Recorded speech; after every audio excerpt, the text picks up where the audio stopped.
Alright guys, this is the last prediction game video for Over the Limit unless they add another matchup to the card.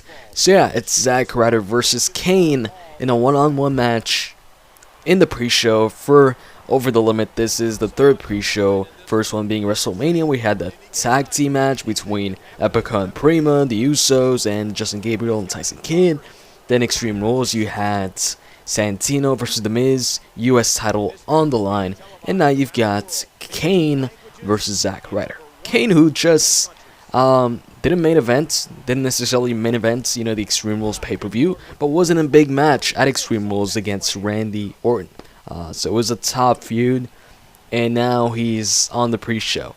Well, I guess at least, we can say Kane is on the pay-per-view. He has a spot on the pay-per-view, kind of, on the pre-show, not on the actual, pay-per-view, the 3 hours. Speaking of 3 hours, did you guys hear that? Raw is going 3 hours now. Instead of 2 hours, it's going to be 3 hours starting like in July. I think July 21st. I'm not too sure about that, but anyways, John Cena announced it on Twitter. Although I'm pretty sure, as Del Rio would say, although he doesn't say it much now, you guys already know that. I would assume, because it's pretty big news. And he also, TNA also announced that they're going live. But I'm talking about WWE here. They're going 3 hours instead of 2 hours when it comes to Raw. I'm just gonna give my thoughts really quickly here, so I can talk about this video. I'm not a fan of this change. I prefer 2 hour Raws. 3 hours Raw. The 3 hours for Raw is, in my opinion, too long. And 3 hour Raws haven't been really great. Actually, I prefer most of the time the 2 hour Raws over the special 3 hour Raws. And now 3 hour Raw every single week. I don't know about that. Maybe it's gonna be good, but judging from the other 3 hour Raws I've seen, I'm not looking forward to it much. But I'm not gonna bash it. We'll see how it goes. We'll see if it's a good move or not later on. Anyways, let's talk about this Kane versus Zack Ryder. Like I said, Kane was in a pretty big match at Extreme Rules. When it comes to Zack Ryder, not so much. He wasn't even on the pay-per-view. Zack Ryder, since winning the U.S. title, well, actually, maybe you could say after losing the U.S. title, he's just been going downhill ever since. He's lost so many matches. He went from being in the main event with John Cena, being in the ring with CM Punk and Daniel Bryan, who were the world heavyweight champion and the WWE champions at that time, with Zack Ryder being the US champion, in a main event tag team match with them. He was featured a lot, top merchandise seller, everything. After that YouTube show, and they finally listened, so he wins the US title. Right after that, he starts this whole Eve thing, and she turns heel. Well, he loses the US title first to Jack Swagger, and honestly, that match, I thought Zack Ryder looked pretty strong in that match. He lost, but Jack Swagger had to hit freaking 3 of his finishers to pin Zack Ryder, to 3 gut wrench power bombs. So Zack Ryder looked pretty strong, in that match, and he was injured on top of that. So to have to hit a guy with 3 finishers, and on top of that he's injured, to pin him, then that's a good way to make somebody look strong. Or also, you could say it's a good way to make somebody's finisher look weak as hell. I don't know, you guys decide. And now he's with Kane, I guess, matched up with Kane. It kind of makes sense, I guess, because Zack Ryder wants revenge against Kane for what Kane did to him. It all started going downhill, I'd say, after Kane started, kicking Zack Ryder's ass. Just, injuring him, chokeslamming him outside, in the parking lot, him in a wheelchair, throwing Zack Ryder off the ramp, all that stuff. And now, I guess, after all that time, Zack Ryder now wants revenge against Kane. I mean, at Extreme Rules, he did attack Kane in his Falls Count Anywhere match with Randy. He was pretty unsuccessful, though. I mean, he got a couple punches in on Kane, but Kane was then going to go for the chokeslam on Ryder until Randy saved Ryder by hitting the backbreaker on Kane. And just it's crazy how, Zack Ryder was on the top, not main event status, but on the top of the mid card, so he was close to main event status, top mid carder, and now he's reduced to a jobber once again, or no, that the word jobber is kind of misused by myself too. Jobber doesn't necessarily mean losing a lot. Most of the time, a jobber is typically what you see when you watch those Ryback matches, when Ryback would beat, unknown guys just brought in to lose matches against, squash matches against guys on the roster. So Ryder isn't, exactly a jobber. He's a low carder right now, or maybe mid carder at best, low mid carder at best.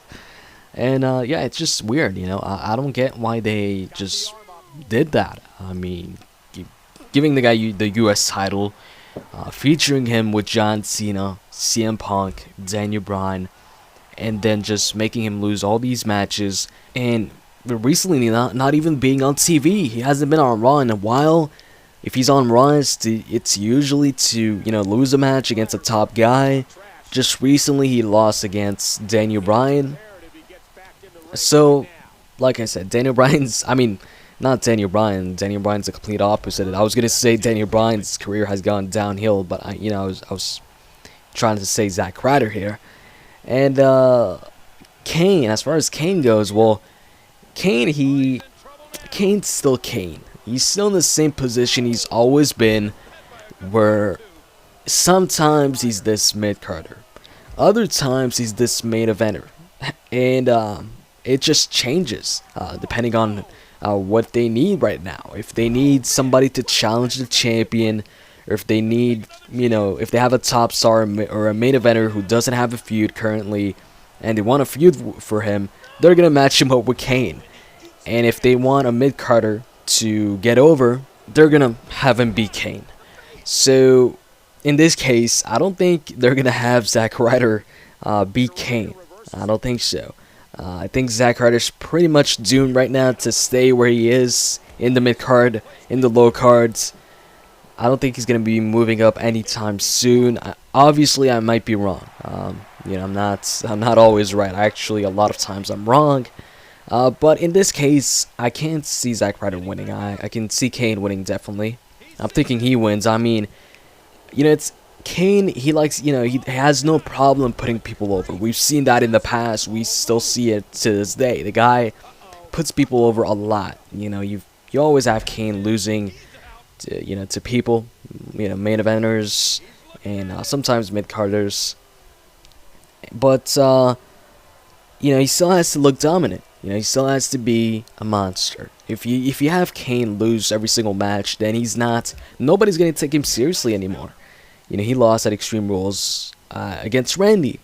Randy, obviously, he's a top star, so Kane losing to Randy isn't gonna do too much damage, if any, to his monster persona.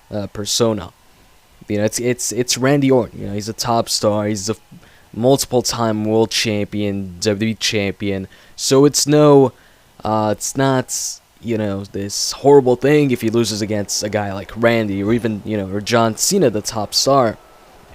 But if he loses to Zack Ryder, it's gonna look pretty bad for Kane, especially because he lost to Randy at Extreme Rules. He lost to Randy on SmackDown. And if he loses to Ryder, that's 3 losses in a row. Actually, no, wait. He did beat Big Show on Raw, so that wouldn't be 3 losses in a row. So, yeah.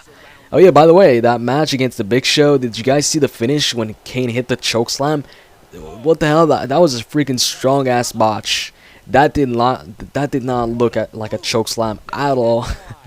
And, Jerry the King Lawler, or I think Michael Cole, was like, oh my god, chokeslam. That was not a chokeslam at all. That was just Kane grabbing Big Show by the throat and pushing him down, kind of like Lord Sensei does when he, does his claw thing and then pushes, the person down. That was what Kane did on Raw. It looked horrible. If that's gonna be referred to as a chokeslam, then that is by far the worst chokeslam ever. And yes, I have seen the chokeslam, that the Undertaker, hit on Hulk Hogan a couple years back. This was worse because this didn't even look like a chokeslam. So yeah, anyways, back to the topic here with the little time we have. Like I said, I see Kane winning, and I wonder what's Kane gonna do next. What's Zack Ryder gonna do next? Actually, I'm not really wondering what Zack Ryder is gonna do next, because honestly, I don't think he's gonna be doing anything next, other than, you know, losing to people. Unfortunately, I don't know, you know, why they did this. I guess, actually, you know what? I think I know why this is all happening. You see, if you look back at, you know, when Zack Ryder was involved with John Cena, he was, you know, John Cena, like, every single week would put over Ryder, just giving him his US title shot, giving up his title shot just so Ryder would get his United States Championship match, supporting Ryder, helping him out all the time. Seemed like they just used Zack Ryder to, you know, get John Cena over with the crowd, with the people that don't like John Cena. Like, hey, look at John Cena, he's supporting the guy you all love on YouTube, Zack Ryder, so he's not all that bad, you know, when they're trying to get John Cena over with most of the crowd leading up to his match against The Rock. And now that, you know, that match is over, they don't care about Zack Ryder anymore, so they're not using him. Hope you guys enjoyed this video. I'm out.